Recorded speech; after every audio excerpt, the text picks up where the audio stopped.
Daudz rīznieki novērojuši, ka pie mājas sienām izvietotās miskastes ir atbaidošā skatā un bieži vien nepilda arī vairs savu funkciju.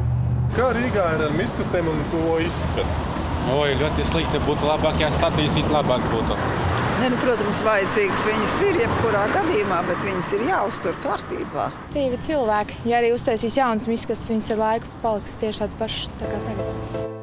2008. gadā, kad tika uzsākta cīņa par to, lai Rīgas ielās vispār būtu izvietotas miskastes, par to vizuālo izskatu īpaši domāts netika. Taču no pagājušā gada jūnija noteikumi, kas paredz atkritumu urnu izvietošanu pie tirdzniecības vietu fasādēm ik pēc 25 metriem, tika papildināti.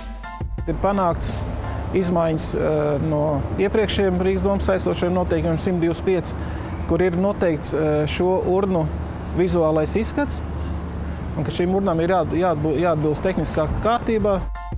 4. studija gan novēroja, ka galvaspilsētas ielās miskastes nebūtu nav tehniskā kārtībā, un atbildība par to ir jāuzņemas ēku īpašniekiem.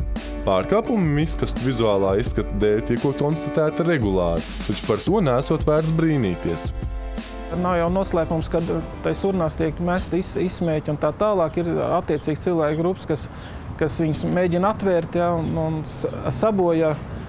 Tiek ievietots liels alkohola pudeles, kas viņas tās urnas tiek vienkārši arī laustas.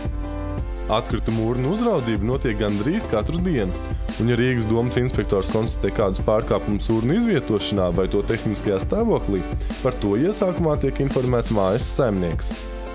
Ir, protams, tādi, kas arī nepiekrīt, negrib uzstādīt vai neiziet uz kontaktu, tad mēs viņiem sastādām apskates protokolu. Dodam, protams, viņiem laiku 2 nedēļas uzstādīt šo urnu, un pēc tam pārbaudām, ja šai vietā tā urna uzstādīta, tad mēs aicinām viņu uz administratīvo protokolu sastādīšanu.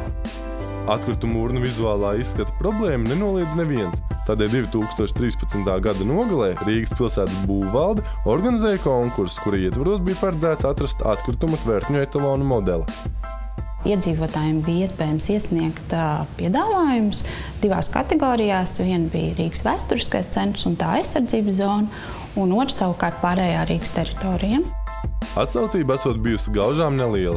No iesniegtiem 4 projektiem tikai 2 esot atbilduši prasībām, taču arī tiem bijuši trūkumi. 2 piedāvājumi, kas tika iesniegti Rīgas vēsturiskajam centram, diemžēl konkursa žūrija netika atzīti par pietiekami unikāliem ar savu raksturisko vērtību, kas atbilst tieši Rīgas vēsturiskajam centram, un līdz ar to konkurss noslēdzās bez rezultātiem. Tad visa atbildība gūstas uz mājas īpašnieku pleciem.